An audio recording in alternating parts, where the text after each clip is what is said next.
next speaker, Dr. Efi Pylarinou, is a global thought leader and influencer in fintech. She's the founder of Pylarinou Advisory and is a top LinkedIn voice with over 200,000 followers. She is faculty at the Fast Future Executive. Please welcome Efi.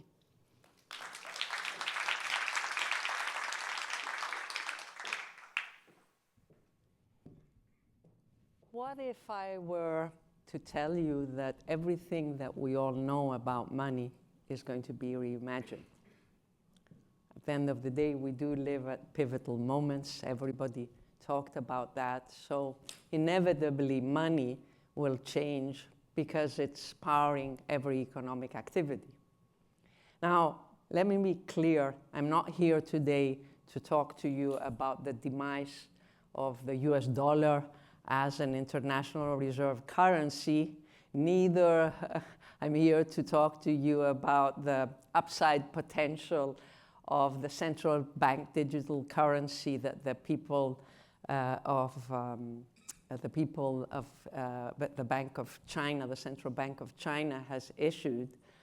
But I am here to shatter the conventional definition of money that most of you are familiar with from the economic textbooks, that says that money is something that has three main attributes and capabilities. It has to be a unit of account, a medium of exchange, and a store of value.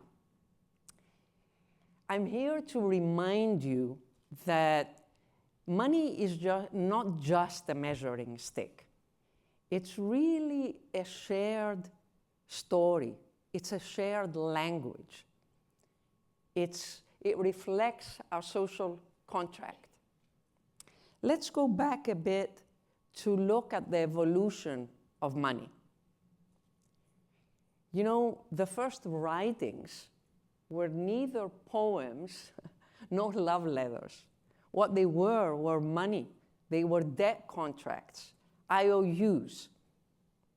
And then we went on to evolve what money was, and we invented coins, bronze coins, gold coins, silver coins.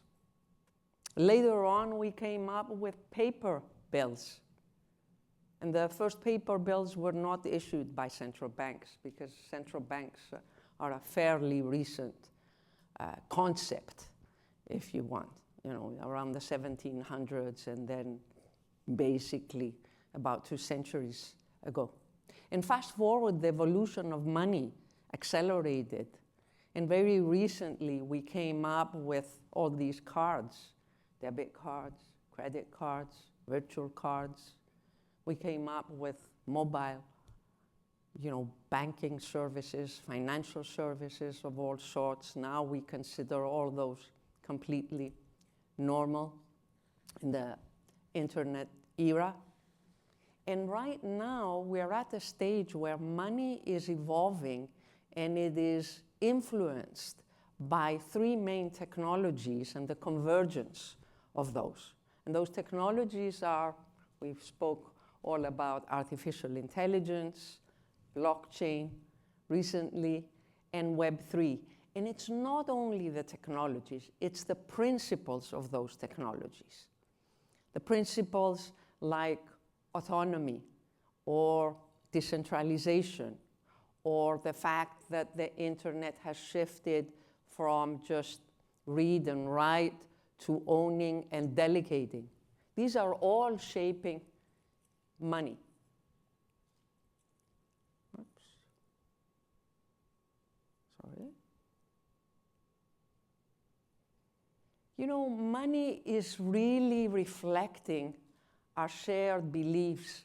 We live in a world where both consumers and businesses require and expect everything 24/7, instantly.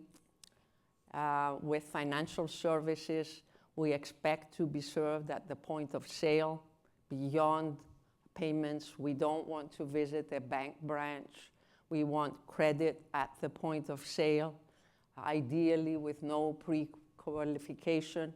So in that spirit, even what is a financial services business has changed. Those boundaries of which businesses belong to the financial services industry are completely blurred.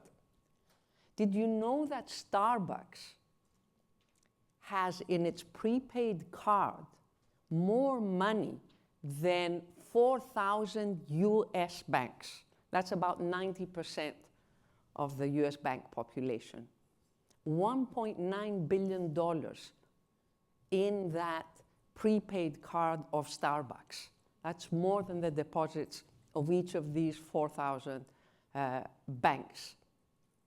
Did you know that Shopify, which is a marketplace for merchants and businesses, and Toast, which is a SaaS business specifically for restaurants, both of those businesses earn 70 to 80% of their revenues from offering financial services to their business clients.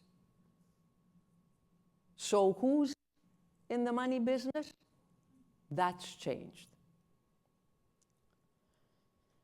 Money really reflects a collective and shifting beliefs, especially after Bretton Woods, where we got rid of backing money with reserves that we can collectively agreed are valuable, mostly gold.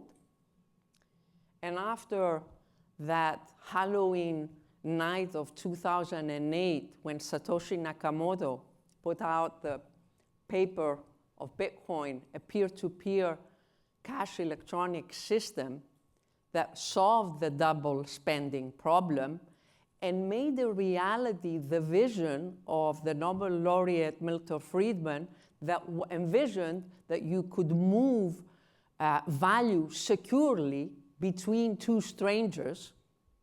That became a reality and has shaped what we believe is possible. Today, we understand that digital in the 21st century, especially after 2008, is very different than what we thought digital was in the 20th century. Today, we have governments and central banks that are considering or already have Bitcoin as a reserve. This is a digitally native asset. And today, we have self-custodial wallets and much more enabled by cryptography. Money continues to change. It continues to change based on all these, it mirrors our collective beliefs. You know, we have shown to the world that we can deliver full-scale financial services, the whole gamut, from payments to credit to everything, without banks.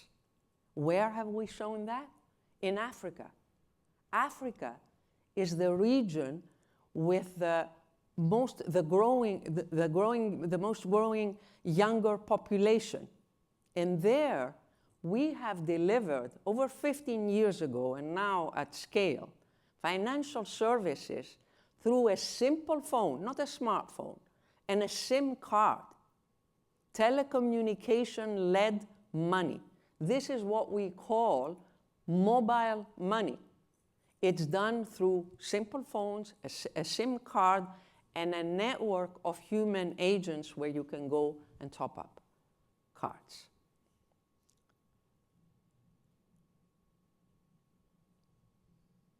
Money really reflects our shifting beliefs. I think we spoke about this extensively today with AI. Right now, we all believe and foresee that beyond people being formal economic participants and beyond businesses being formal economic participants, we will have AI agents being formal, proper, legal economic participants. Let's not forget that businesses became formal legal economic participants fairly recently, limited liability corporations. It's only 50 years that Wyoming came up with that concept. Right now, we are developing infrastructure to serve AI agents. They need IDs. They can't be served through bank accounts. They need wallets. We are changing and shifting our beliefs and designing money and rails to serve the AI agents, be it software or in robotics. Money continues to shift. And let me tell you, we are soon going to be living in a world where there'll be so many types of money, as many as ice cream flavors. And don't laugh at this. We already have central bank digital currencies, which are the equivalent of what digital is in this century. And these are, 90% of central banks are working on these pilots. Some are wholesale, some are retail. We also have banks looking at tokenizing their deposits, so issuing tokens that are backed by bank deposits. But more importantly, we have new private tokens issued by private entities. PayPal has issued their own stable coin. Wyoming, the state, is looking at issuing its own token, a government private money stable coin.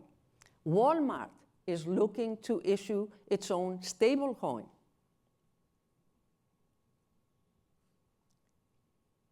I'll leave you with the following thought. Money continues to evolve based on our shifting beliefs. And our imagination is really the limit of this. We live in a world where we believe that we can stream money. Why not? Why should we be paid bi-weekly? We should be paid daily. And in some cases, we should be paid, instantly. Why should we live in a world where the only collateral that qualifies as collateral is real estate and maybe our investment portfolio, our stocks and our bonds? We have the technology to tokenize and have as collateral all sorts of other assets, be it our passion assets, be it our virtual assets, the skins that Alan was talking about, but most importantly, other intangible assets. It can be nature, it can be our IP. We can build systems of liquidity around these assets and maybe get rid of any form of money as we know it today.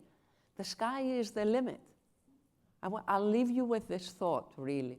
We live at a time where money is being reimagined, and the remix of money that we will live with is really just broad in terms of its form, in terms of how it moves.